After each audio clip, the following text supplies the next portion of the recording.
Et spirituellement, tu ne lis pas la parole tous les jours, tu ne te nourris pas tous les jours, tu vas devenir chétif spirituellement et très gros naturellement. Là, on a un problème.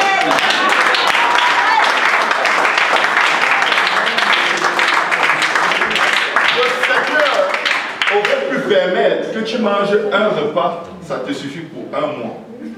Et ça aurait aussi voulu dire que tu pries une fois par mois, c'est correct. Mais le naturel est là pour te rendre témoignage que comme tu as faim dans ton ventre tous les jours, dans ton esprit aussi tu as faim. Tu ferais mieux de te nourrir. Avec la même, tu as le petit déjeuner dans le naturel, il faut avoir le petit déjeuner dans le naturel.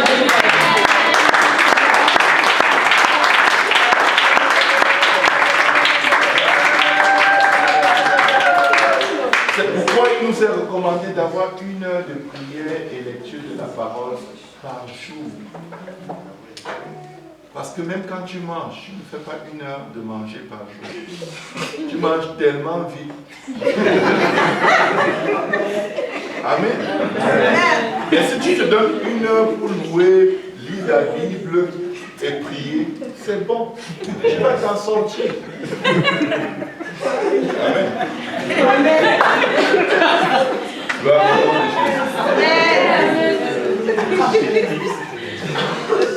Dans le livre des Actes, nous voyons Paul et Silas qui, par compassion pour cette femme possédée par un esprit de python, ils ont réprimé cet esprit de python et la femme a été délivrée. Mais il y a quelqu'un qui n'aime pas la compassion. Amen. Parce que la compassion le met hors de son business. Quand tu vis selon la chair, tu enrichis beaucoup le diable. Tu fortifies Satan. Tu lui donnes gloire et c'est ce qu'il cherche. La gloire qu'il a voulu arracher au ciel, il n'a pas pu l'avoir. Il te dit, vis dans l'iniquité, la souillure, la fornication, la pornographie. Il est glorifié quand tu vis, il est dans ta maison, il est content. Il vient sur ton épaule, il dit clique encore sur l'autre, là tu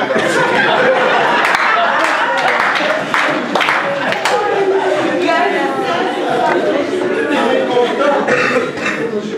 Quand tu dis, oh qu'est-ce que je fais, il faut que j'arrête. Il dit juste un dernier clip, il y a un clip de 30 secondes là.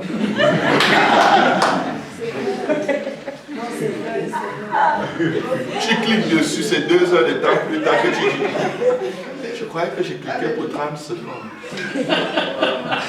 Et après, dès que tu veux prier pour tes repas, tu dis, tu ferais mieux de laisser Dieu parce que là, ça colère. Ça colère. Après, comme tu connais la Bible, tu as fait tout ça. C'est pas toi qui évangélisais hier. Il commence à te dire, on ne se moque pas de Dieu. Je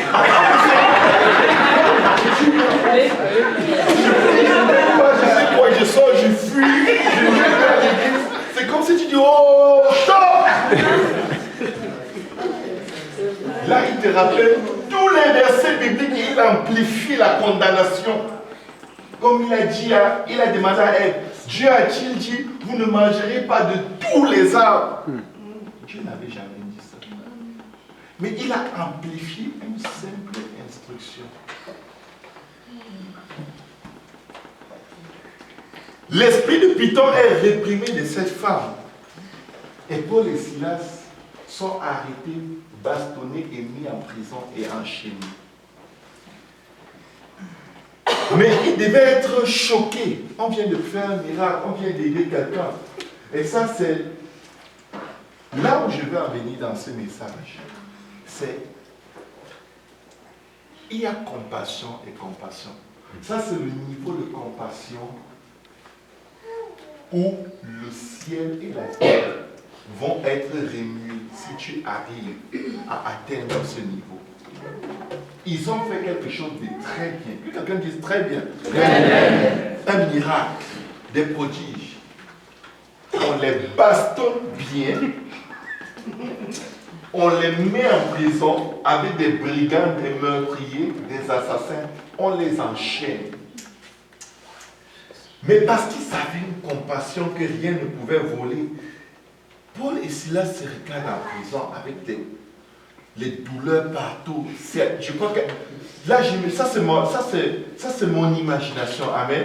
Mais essayez juste un peu de me suivre dans leur contexte. Ils sont dans un donjon quelque part dans le sous-sol de la prison, avec plein d'autres prisonniers, des assassins, des voleurs et tout. Et là, pendant qu'ils veulent dire, waouh Seigneur, pourquoi? Le Saint-Esprit leur dit non. Je vous avais dit que ça devait arriver. Et ils disent, ok Seigneur, c'est quoi la prochaine étape? Et le Seigneur a dit, regardez dans les coins obscurs de la prison. Il regarde, il voit des yeux brillants. On dirait qu'on n'est pas seul dans le coin. On dirait qu'il y en a ici des dizaines, des centaines. Tous les brigands de la ville, on est là. Et Silas dit à Paul, Paul, on était venus implanter une église dans la ville. Comme ils nous ont fouettés dehors à cause de ça, ils ne vont pas nous amener.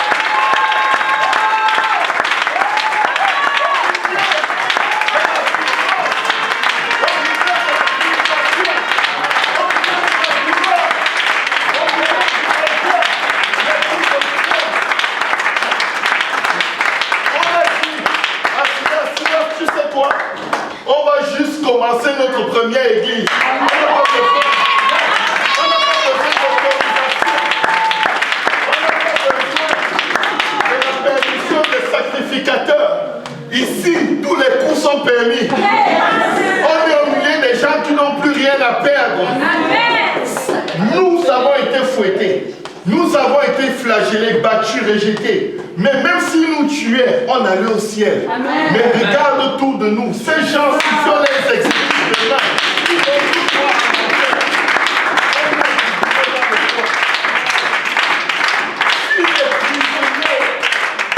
à mourir sans connaître le Seigneur, ils allaient tous en enfer. C'est pourquoi ils sont restés dans la prison. Ils ont dit, je n'arrive pas à croire que Dieu nous donne une si grosse opportunité. Amen.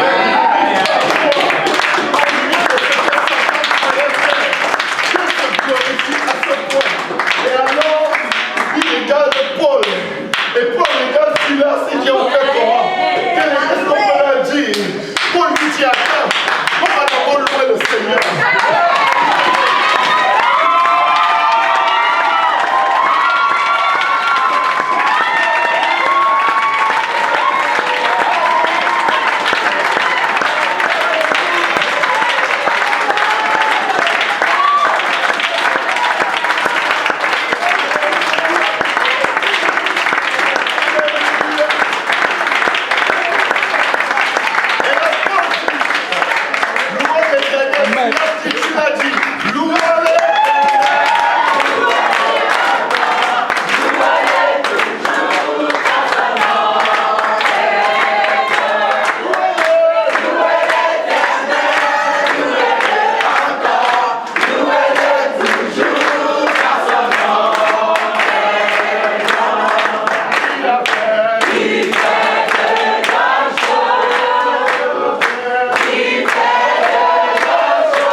Ils n'ont rien fait de mauvais.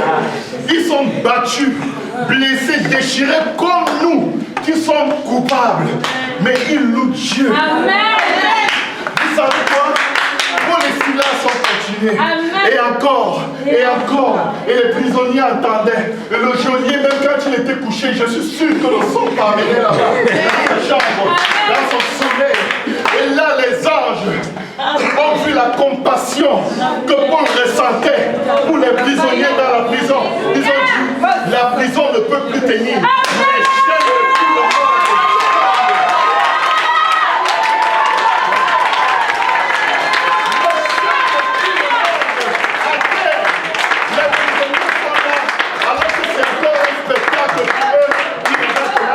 Se décompose toute seule, l'une après l'autre, tac, tac, tac, c'est à terre.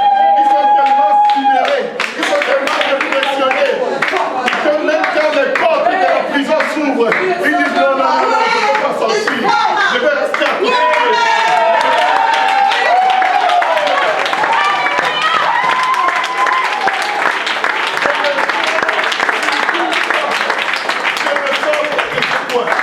Je préfère rester près de ceux qui savent en qui ils ont cru. Je préfère rester près de ceux qui sont vrais, qui sont sérieux dans leur affaire. Je préfère rester près d'eux. Peut-être ils vont me parler de leur Dieu. Et là, voilà que le tremblement des cœurs est déclenché. Les barreaux de la prison tombent. Le geôlier se réveille de son sommeil. Il sait d'où vient le problème. Il y a quelque chose qui s'est passé quelque part dans la prison. Et dans la loi romaine, un geôlier, il gardait un prisonnier au prix de sa vie. Il n'y avait pas d'affaire que le prisonnier s'est échappé. Tu te suicides ou on tue tous les membres de ta famille. Donc quand il sort, il connaît la méchanceté de l'Empire romain. Et il sait que pour rien au monde, un prisonnier ne peut voir la porte ouverte et rester en prison. Il conclut que c'est fini. Il veut se tuer avant que la mort ne tombe sur lui et sur toute sa famille. Et là, Paul décide d'arrêter un peu de chanter. Amen. Pourquoi? Parce qu'il a compassion pour le geôlier. Et il dit non, arrête! Que quelqu'un dise compassion. Compassion. Même quand Dieu te met en position de force, il faut demeurer avec la compassion. Parce que si Paul avait décidé de fuir avec des prisonniers pour dire l'Éternel me délivre de la main de mes ennemis, Tokyo. Vous savez quoi? Il y aurait eu une famille qu'on aurait jeté au lion dans l'arène pour servir de leçon à tous les geôliers. Mais Paul dit stop! On est tous ici. Et il vient tout tremblant, il tombe à leurs pieds. Et lui, vous allez me demander qui lui a prêché l'évangile. Le Saint-Esprit travaillait dans cet homme. Parce qu'il demande à Paul, que dois-je faire? Amen.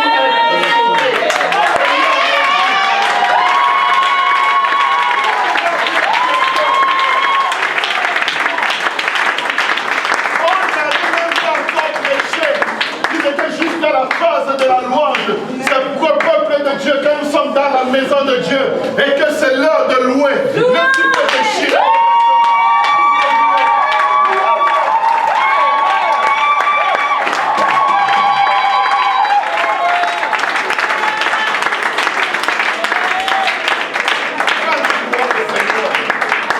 L'esprit se propage dans le cœur de chaque homme. Lumière de plusieurs couleurs descend sur chaque personne et lui dit est-ce que tu es vraiment sûr que tu veux rester dans l'état où tu es? Est-ce que tu n'as pas envie que ton nom soit écrit dans le livre de vie? Est-ce que tu ne pourrais pas te repentir de tes péchés et te faire partie du nom de Jésus? Alléluia! Quand le Seigneur,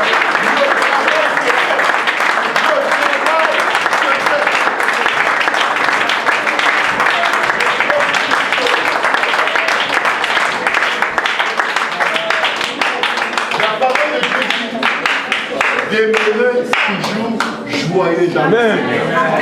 Parce que quand vous êtes joyeux, il n'y a rien qui est impossible à Dieu. Quand vous vous lamentez, vous pleurez, vous voyez toujours comme des personnes que Dieu a abandonnées. Vous ne savez pas en qui vous avez cru. Vos tribulations sont orchestrées par Dieu pour sauver des milliers. Parce que si au milieu de vos souffrances, vous avez quand même le courage et la compassion de prier pour d'autres personnes qui n'ont pas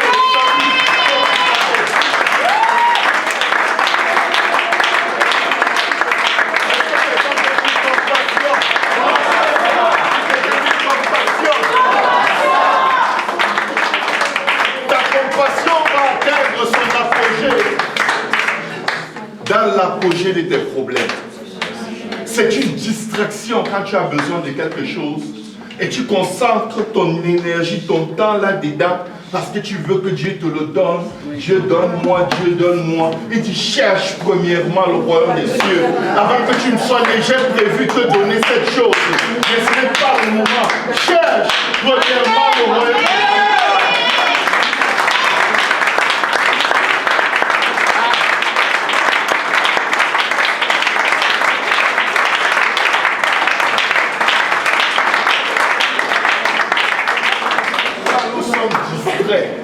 Par nos besoins et nos tribulations, et que nous perdons la raison pour laquelle nous vivons, c'est-à-dire les âmes.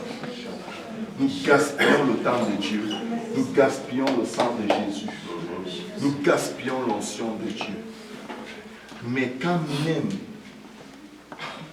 tu es aux profondeurs de la douleur, comme Job qui disait, même s'il me tue, je lui ferai quand même confiance. Tu mets le problème, tu dis problème, fais ton boulot. Moi, je vais faire mon boulot. Amen.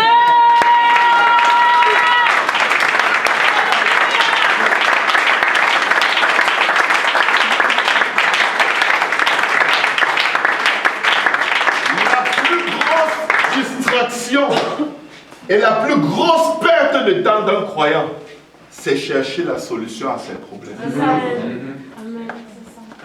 Quand tu as reçu le Saint-Esprit, la solution est déjà dans toi. Tu marches avec la solution tous les jours. Tu veux Seigneur, fais quelque chose. Poussez-le là. Envoyez-moi quelqu'un qui a des vrais sujets. Tu pries les problèmes en main. Tu pries les problèmes en main. Parce que tu ne pries pas bien. Si tu veux satisfaire tes désirs charnels, le problème est là pour ça, pour que tu aies une compassion majeure, une compassion qui est comme une bombe atomique dans le spirituel. Il faut que tu sois sous pression pour dégager l'onction. Amen. Quand on presse l'olive et qu'elle est pressée à froid à l'extrême, l'huile sort. Dieu te permet de passer par toutes sortes de tribulations et ça te met dans une position où tu es un homme puissant. Amen. Sur la face de la terre. Tu règnes avec Christ dans les lieux élevés. Les portes de l'enfer ne peuvent pas te résister.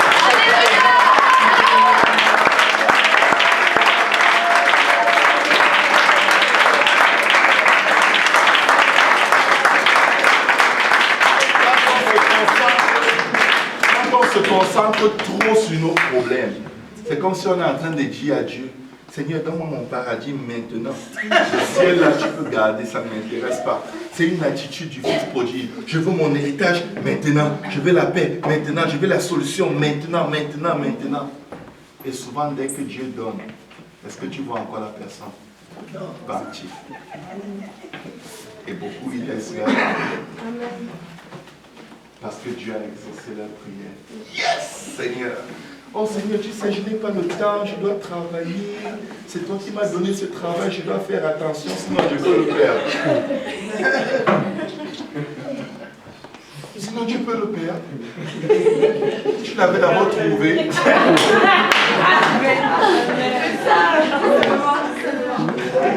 Nous sommes pressés de toutes parts. Mais nous ne serons jamais vaincus. La Bible dit qu'ils nous feront la guerre, mais ils ne nous vaincront pas. Le péché va te faire la guerre. Les hommes vont te faire la guerre. Toutes sortes, les dominations, les principautés, le monde des ténèbres va te faire la guerre. Que tu serves Dieu ou pas. Amen. Parce que tu ressembles à Dieu. Amen. Donc Satan va quand même te détester. Ne crois pas que tu vas abandonner Dieu et aller te réfugier dans le monde. Tu ressembles quand même à Dieu. Amen. Et il te hait parce que tu ressembles à Dieu. Il te hait parce que tu ressembles à celui qui l'a beauté et l'envoie.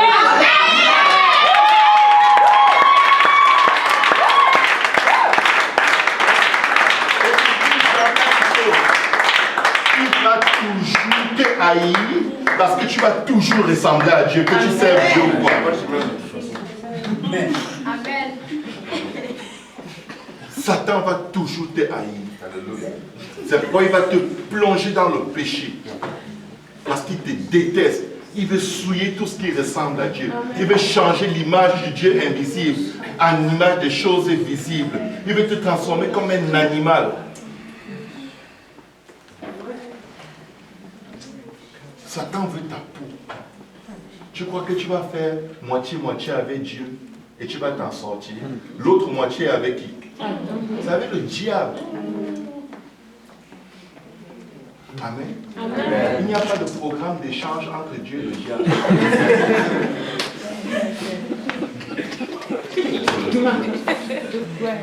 Certains croient que non, Dieu va comprendre. Après, il est là, oh Seigneur, après, tac, il arrive chez lui, c'est un autre homme ou une autre femme. Tu es en train de faire quoi? À un moment, Dieu va te dire, bah, arrête de gaspiller le sang et tout, va un peu là-bas, attends. Livre à tes désirs éprouvés. Satan te met dans la saladière, il te tourne. Tu dis, Seigneur, j'ai vraiment besoin de toi. Si tu me sors d'ici, je viens pour toujours.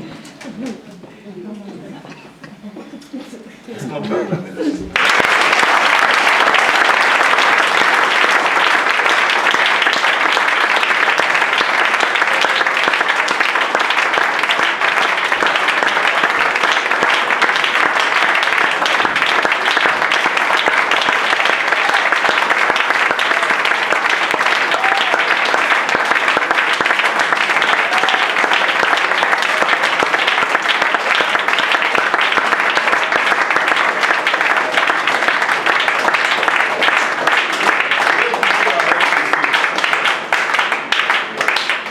Avant que tu ne sois né, Dieu connaissait les problèmes par lesquels tu as passé. Mais il savait qu'au milieu de ces problèmes, tu seras plus efficace que quiconque sur la face de la terre. Avant que tu ne sois né, Satan savait que Dieu va t'utiliser. Et il a résolu de te distraire en te faisant chercher la solution à tes problèmes tous les jours de ta vie. Et je vais te dire une chose.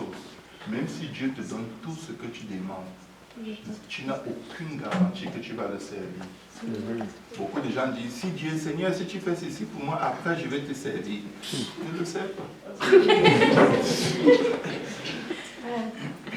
C'est du n'importe quoi, excusez-moi. C'est vraiment de la blague. Si tu n'arrives pas à servir Dieu avec le peu que tu as, tu crois que Seigneur va te donner ce que tu demandes, que tu vas servir? Tu ne vas pas le servir. Parce que si quelque chose, si l'absence de quelque chose t'empêche de servir Dieu, ça veut dire que c'est cette chose-là qui est ton Dieu. Amen. Amen. Et quand cette chose-là sera là, tu vas l'adorer. Tu vas la servir. Là, on ne peut pas servir Dieu et maman. Les choses qui périssent, ne perdez pas votre temps. Dieu donne ses bénédictions à ses serviteurs pendant leur sommeil, même pas pendant leur prière. Donc si tu es en train de prier pour des faux trucs, écoute, ça a de la valeur pour toi. Mais tu sais quoi? Si la trompette sonne, ça va rester derrière. Et je n'ai pas envie que les choses que je demande à Dieu restent avec moi derrière.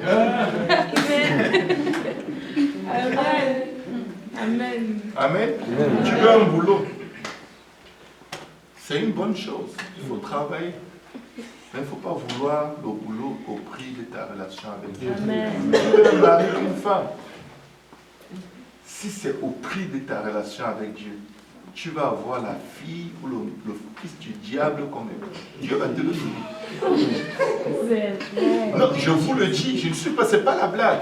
Le Seigneur est tellement jaloux des coups qu'il a reçus pour nous, des blessures qu'il a subies, de tous les démons qui ont recouvert les cieux pendant 3 heures de temps et qui l'ont massacré quand il était déjà crucifié. La Bible dit qu'il y a eu les ténèbres sur la face de la terre pendant 3 heures. C'est Satan et tous les démons qu'il y a sur tout endroit sur la face de la terre qui venaient donner la facture de tes péchés, de tes iniquités, qu'il disait qu'il va accepter de porter à la croix. Et pour ne pas te rejeter, et pour ne pas dire non, je ne veux pas ce genre de péché, il a veillé à ce qu'on cloue sa chair. Dieu lui-même a fait exprès d'être cloué, parce que sa chair pouvait dire non, ça suffit. Il s'est mis lui-même dans une position où, peu importe le désir que sa chair puisse avoir, elle ne réussira pas à se décrocher pour dire au bélier de bassin, arrêtez. Il l'a fait pour toi. Il l'a fait pour moi. Il l'a fait pour nous. Donc aujourd'hui, c'est d'une de ces ingratitudes souvent. Quand on cherche les choses plus que Dieu, on cherche les solutions aux choses plus que Dieu. Si tu n'as pas l'argent pour payer ta maison, va habiter avec un frère ou une soeur. Tu n'as pas besoin d'avoir une maison en ton nom. Tu sais, si tu n'as pas les moyens, c'est parce que Dieu ne te les donne pas. Tu n'as pas l'argent pour payer une facture. C'est parce que tu n'as peut-être pas besoin de ce service-là. C'est une distraction, ces choses. Elles sont terribles.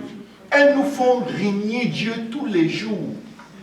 Certains sont sûrs que si quelqu'un vient laver une mitraillette, il dit, celui qui dit qu'il est pour Jésus, si je tire sur lui, tu crois que tu vas lever la main? Regarde ce que ta facture te fait quand elle vient. Un papier où on a pris de l'encre, on a juste fait un petit dessin de lettres, on te dit, E, si signifie E. Quand il y a S dessus, ça veut dire tu es. Et on te tend sans dire, tu as des dettes, tu es là, oh. C'est le papier et l'encre. C'est du papier et de l'encre. Réveillons-nous. Ce n'est que les feuilles. Quand tu jettes au feu, c'est fini.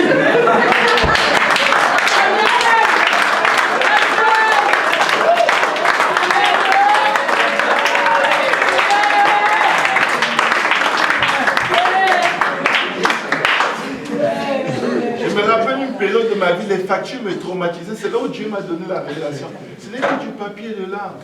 J'ouvrais ma boîte aux lettres, j'oublie tout mon trousseau de clés là. Je vais chez moi, j'arrive devant la porte. Je ne peux pas entrer. J'ai laissé les clés où? Parce que dès que j'ouvre, je vois les enveloppes.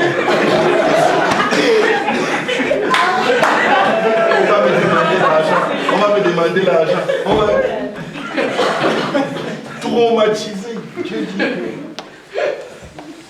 Pourquoi es-tu abattu? Il dit, Seigneur, les lettres, il dit, elles sont où? Lève la lettre devant. Je le faisais vraiment, je lève la lettre devant. Mets ce papier, l'encre dans la poubelle, plie, tu jettes à la poubelle, tu restes tranquille.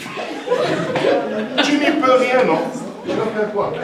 Tu crois qu'en tremblant, en paniquant, tu vas avoir la solution? Laisse-les.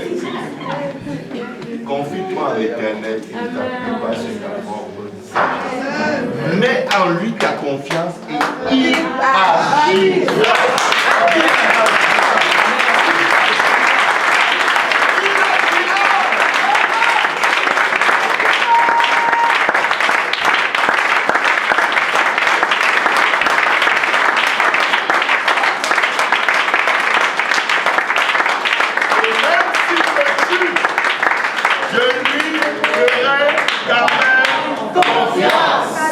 Je sais que tout le monde n'a pas envie de dire cette phrase.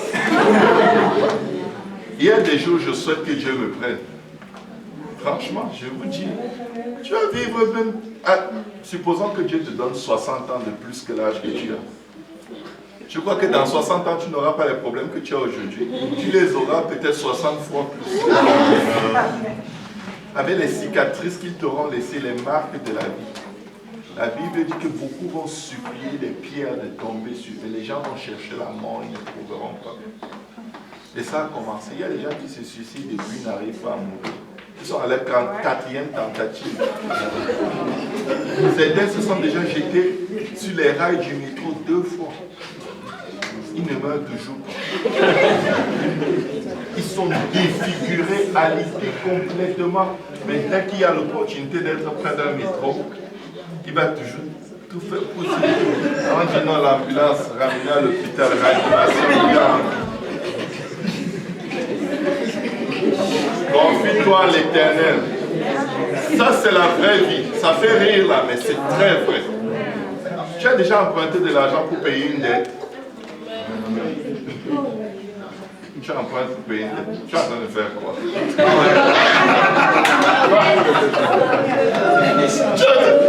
Tu n'as rien fait du tout. Tu as prolongé le temps de ta galère. Mais si tu restes avec ton problème comme Moïse et le peuple d'Israël devant la mer Rouge, tu attends les instructions du Seigneur. Il va te sortir de là comme ça. Amen.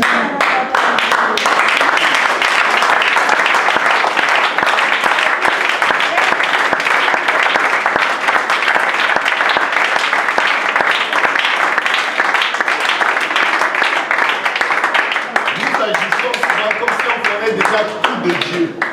Donc Dieu n'a plus rien à nous montrer. Et comme tu sais tout ce que tu sais de Dieu, il n'a pas fait, tu te dis, il ne fera plus rien. C'est fini là. Tout ce que je pensais, je priais que le Seigneur utilise tel pour me donner $50. Ça n'a pas marché. J'ai prié pour tel, ça n'a pas marché. Je suis allé moi-même demander à l'autre, il m'a insulté. Donc, c'est fini. Voilà. Et pendant que tu es là, tu marches la tête basse, découragé, Seigneur, pourquoi m'as-tu abandonné? Tu vois $50 à terre sur la route.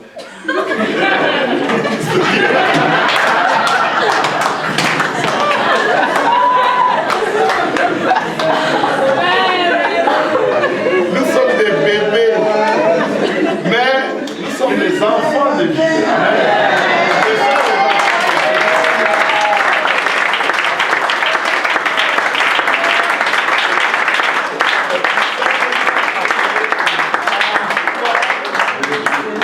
Est-ce qu'il y a des enfants de Dieu?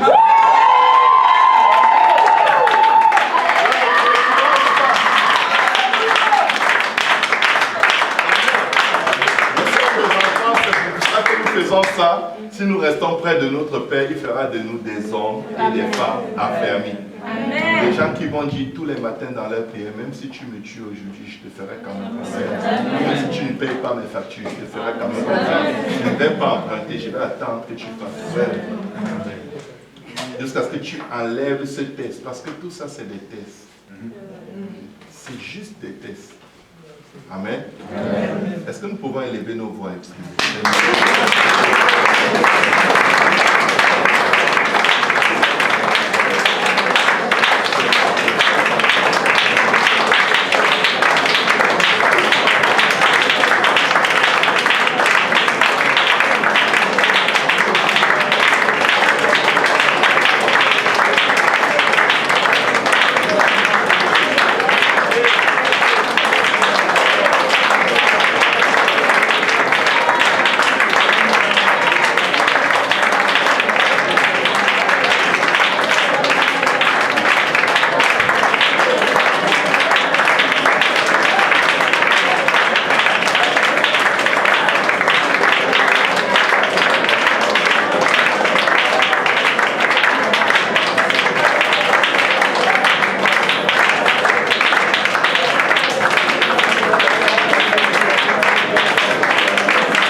tu vas prier pour la personne qui est près de toi avec compassion. Pour toutes les difficultés, toutes les situations par lesquelles la personne passe. Prends une personne près de toi et tu pries pour elle. Ne prie pas pour toi. Évite de prier pour toi. Amen. Parce que quand tu donnes, tu recevras double mesure, pressée, secouée et qui déborde. Amen. va prier les uns pour les autres avec compassion. Compassion, que quelqu'un dise compassion. Prions au nom de Jésus.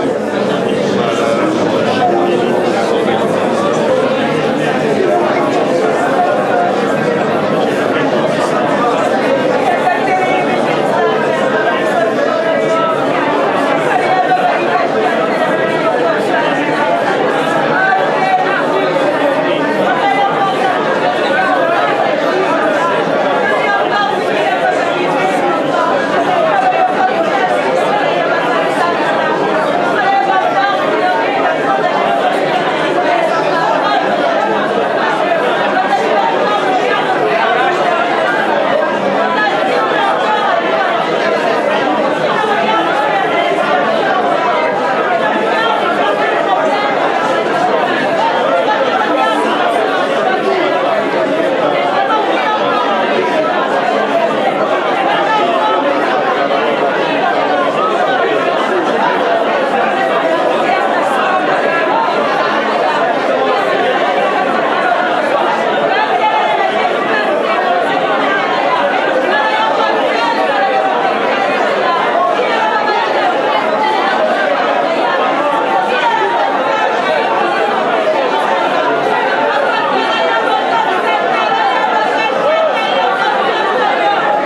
Papa, que la parole que nous avons entendue aujourd'hui demeure dans nos cœurs et porte beaucoup de fruits, Seigneur, et que ces fruits demeurent jusqu'à la vie éternelle.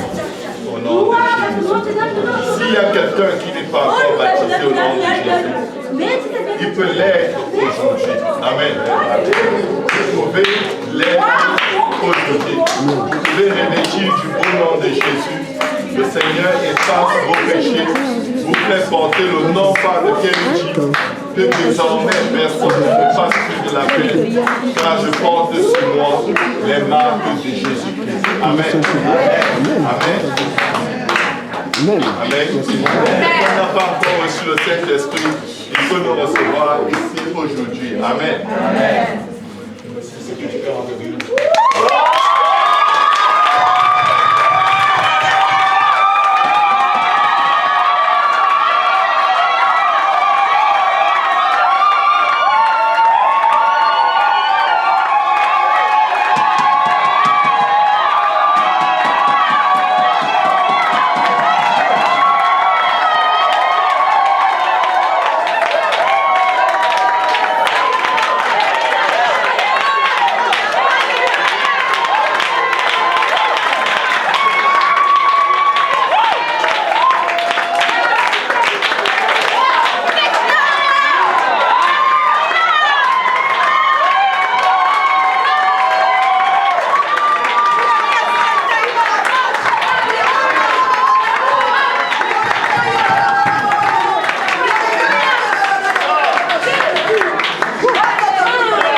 On marche par sa parole. Amen.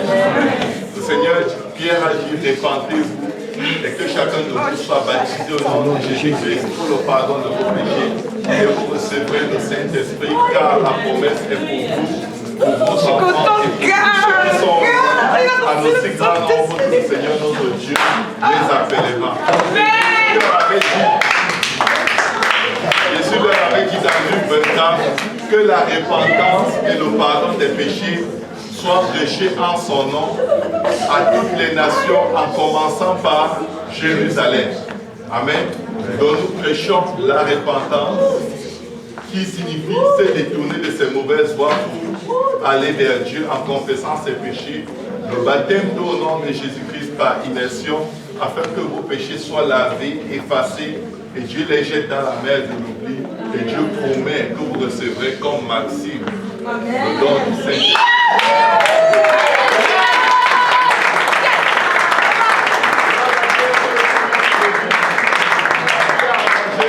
Pour ceux qui veulent rentrer, que le Seigneur vous guide. Pour ceux qui veulent se faire baptiser, l'eau est prête. Et le peuple de Dieu est disponible. Amen. Amen. Que Dieu vous bénisse.